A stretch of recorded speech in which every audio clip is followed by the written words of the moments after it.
Hello mga kaloto! Kamusta kayong lahat dyan? Ano yung mga niluluto nyo? Welcome to my YouTube channel mga kaloto. Ngayong araw ay magluluto ako ng pork ano tawag nito? Pork steak. Ito, minarinate ko kagabi.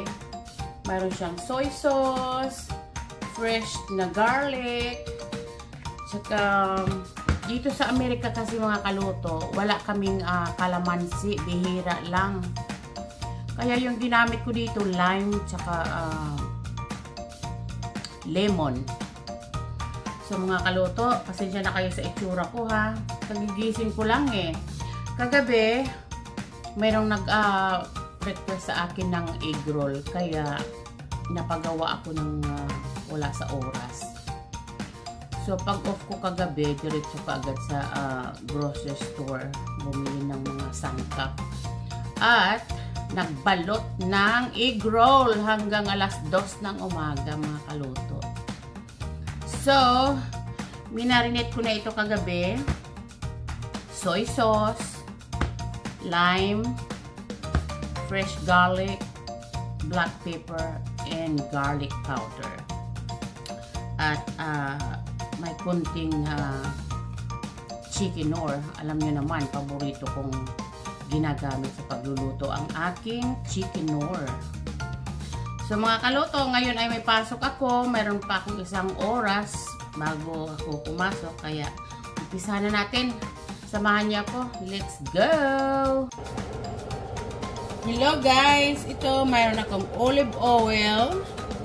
Pinapainit ko itong aking kawali dito, yung aking magic kawali.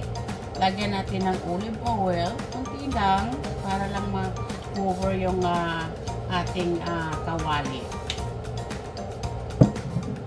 Ayan. Painitin pa natin ng konti at umpisahan na natin lutuin yung ating pork steak. Kahapon guys, nagluto ako ng onion steak. Ngayon naman ay magluto tayo ng pork steak.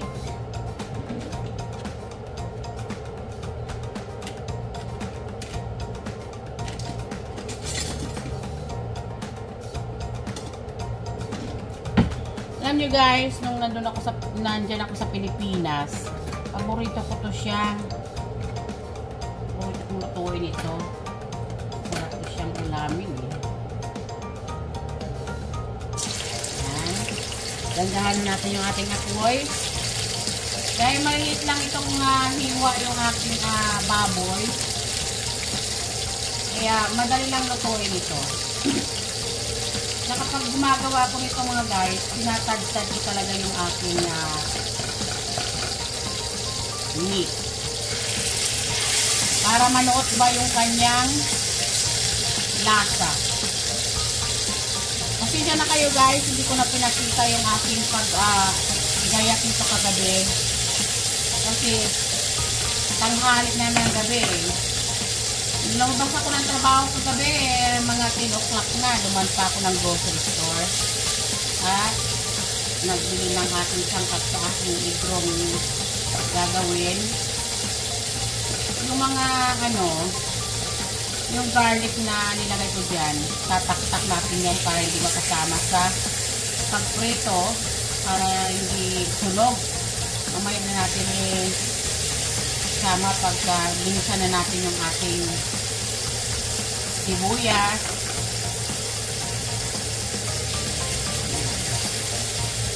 Okay guys.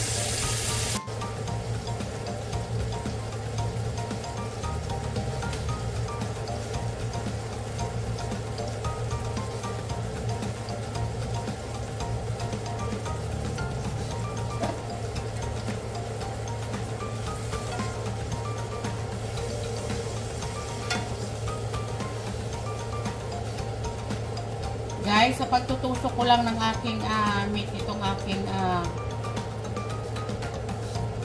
gamit dito ay napaka-tender ng meat. Lambot na lambot siya.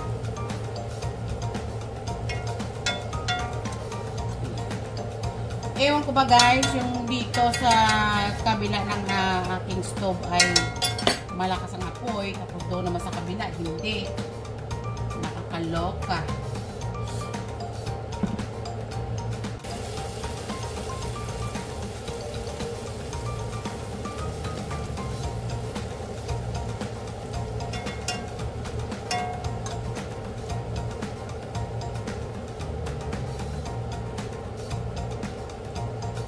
Masarap talaga guys pag minarinate mo yung iyong meat overnight. Talagang napaka-tender niya.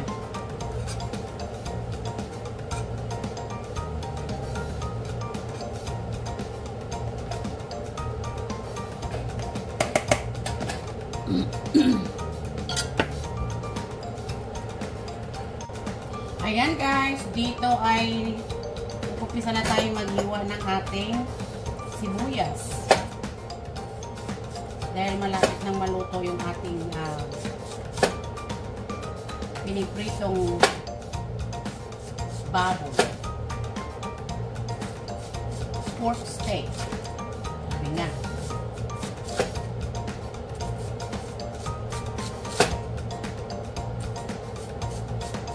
Ang pork steak ay maraming sibuyas.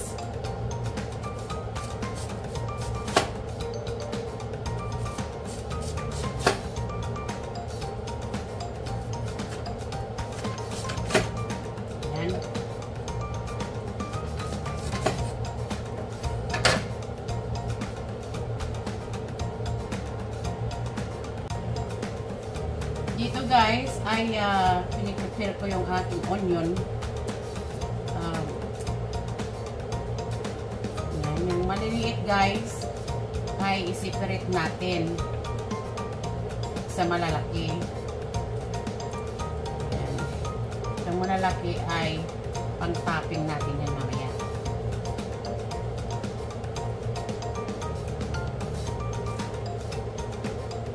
Ito talaga ang nagpapasarap sa ating pork steak, itong mga onion na ito.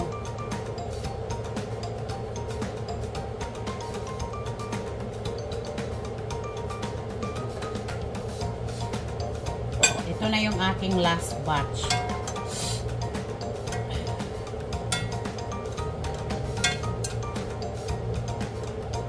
Happy 4th of July dyan sa Pilipinas. Alam kong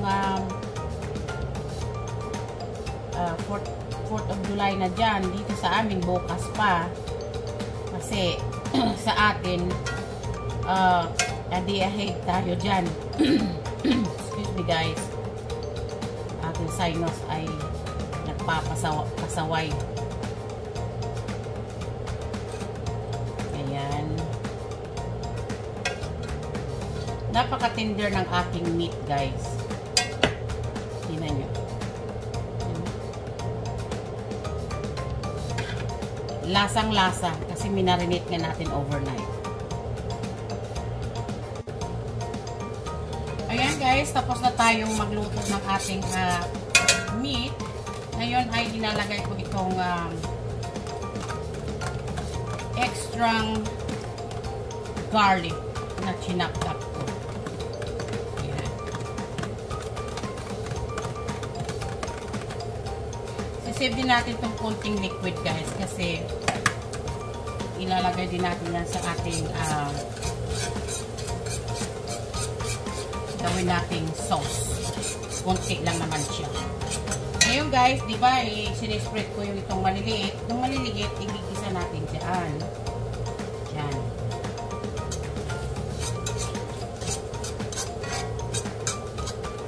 Ito.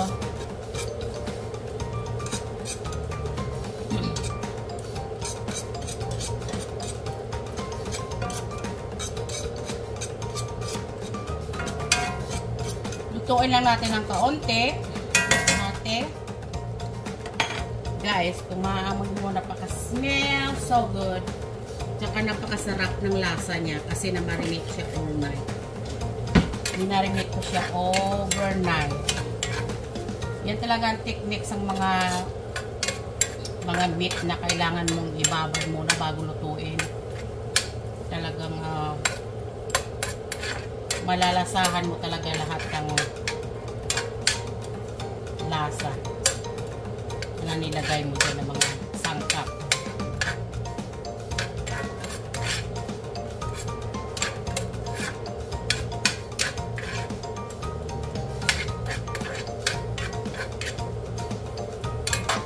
Ngayon guys, ito na. Ibabalik natin dito sa ating kawali.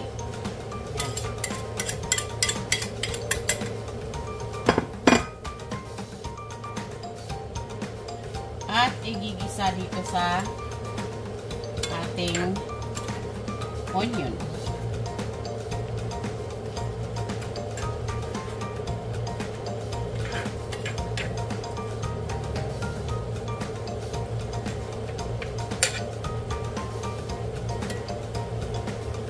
At ito ay huhugasan. Lagyan natin ng kaunting tubig.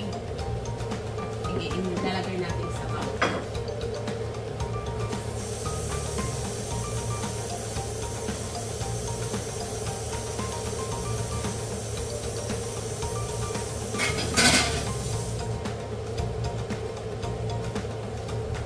Ayan. Lalagyan natin ng sabaw.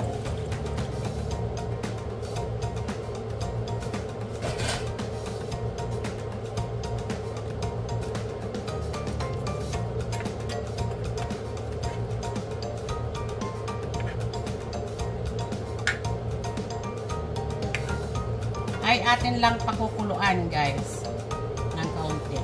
Kung ganito kayo magluto ng pork steak, ganyan ako magluto ng pork steak.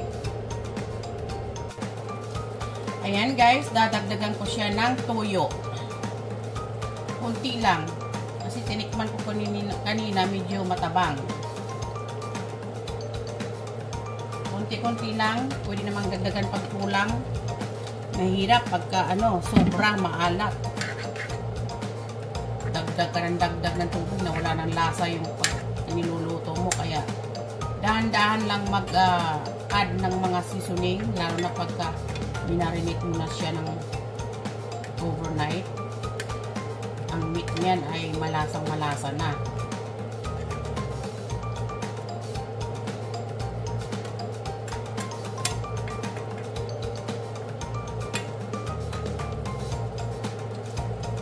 Ayan. Okay na yung lasa niya. Dadagdagan ko lang siya ng paminta.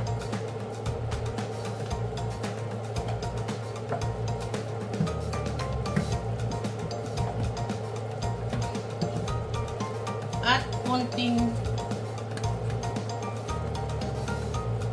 pepper flakes para medyo may anghang.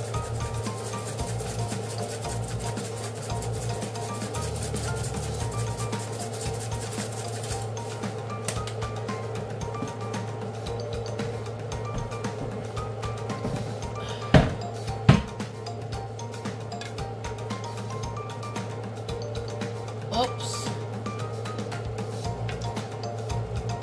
Hulog pa.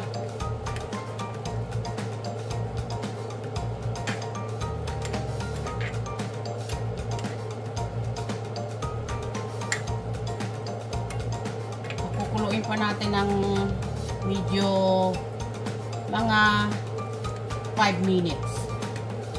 Tatakpan muna natin ang bago guys. Ubos na naman ang isang kardirong kanin ito. Woo! Yummy.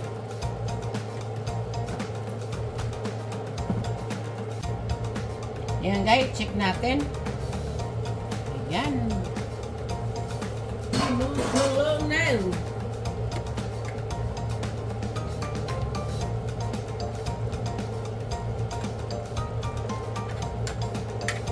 Ngayon ay palaputin natin yung kanyang sabaw, yung kanyang sauce. So that means gagawa tayo ng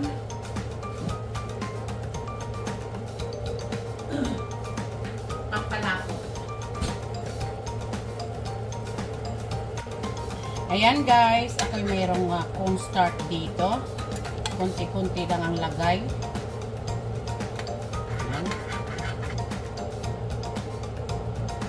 muna nating biglain.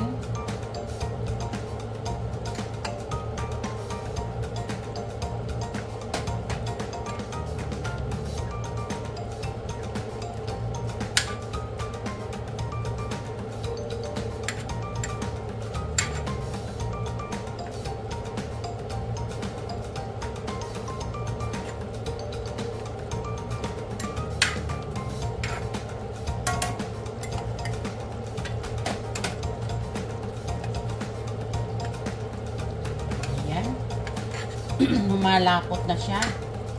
Hindi naman yung lapot na lapot, guys. Tatamtaman lang.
Ayan guys, malapot na yung ating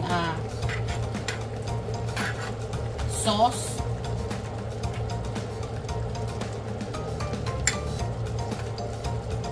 Hindi ko na siya lalagyan. Yan ang gusto kong kalapot niya. Ayoko lang masyadong malapot.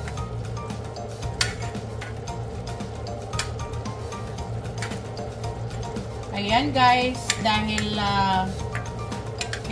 pinirito muna natin yung ating meat, ay yan ay luto na.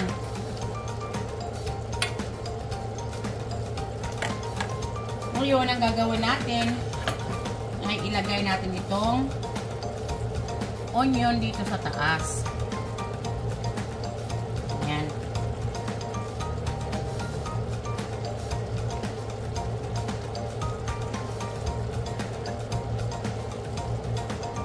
Guys, maraming onion, masarap.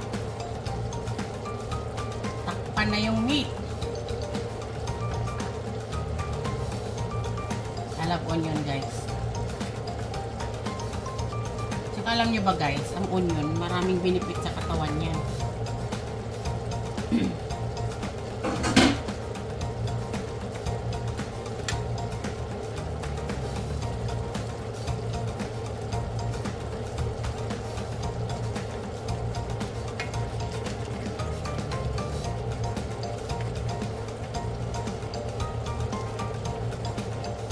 Para may flavor din yung ating onion, syempre. Lagyan natin ng gravy.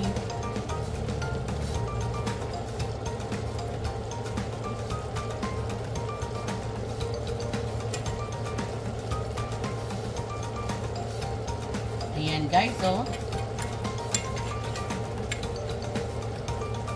Oh, diba?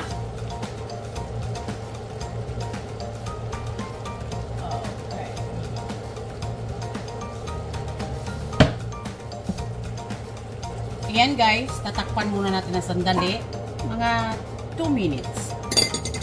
At luto na yan. Tingnan natin guys. Ay, luto na guys. Lagyan natin ng parsley.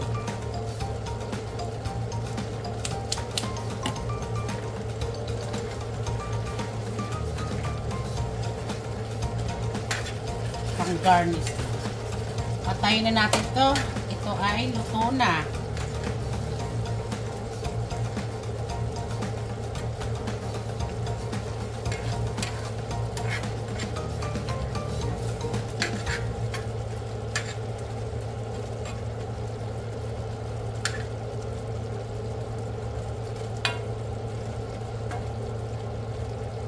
guys. Tingnan nyo. Ayan o guys. O, diba?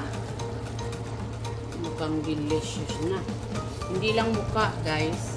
Talagang masarap. Yan lang ang pinakamaganda sa nagluluto guys. Ikaw ang unang-unang makatikim. Ayan guys.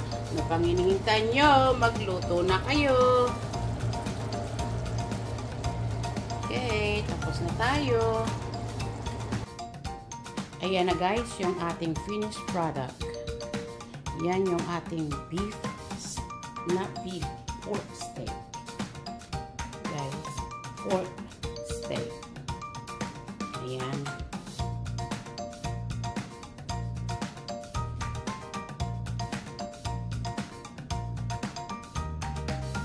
Guys, I hope you like my content today.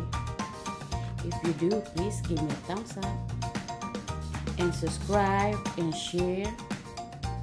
And I really appreciate you. Hanggang dito na lang yung aking video guys. Kita-kita tayo muli sa next video ko. Everyone have a blessed day. Bye guys. Thank you for watching.